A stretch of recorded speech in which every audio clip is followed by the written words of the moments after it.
Do you remember when alarm clocks looked like this? These are the antiquated versions of what we use now for an alarm, but I am still notorious for not getting up when my alarm goes off. It just takes me a while to get going in the morning. My roommate from college can testify to that, and my husband can testify to that as well.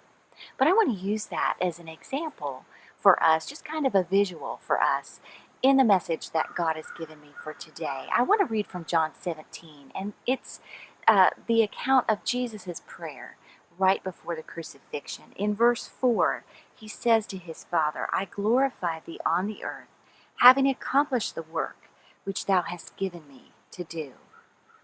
Now, as I mentioned, I wanted to use this clock as a visual for us because recently I had a sort of alarm go off in my life. It was a text message from a friend just within the last few days, and she wanted an update on how I had followed up with different opportunities that God gave to me at the Writers' Conference I attended this past May. I think I have mentioned in a previous video how busy life has been, and so I have not really followed up on those opportunities from May, and this message from my friend was something that I received as a message from the Lord. It was like he was saying, it's time. You need to get back and focus and follow up with those opportunities I gave to you. Friend, what kind of ministry opportunities is God giving you, or has he given you? How do you need to follow up?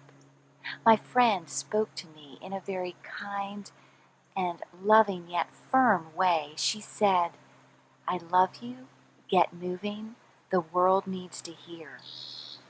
You know, if Jesus considered fulfilling his work on earth as a way to glorify God, then it's the same for us.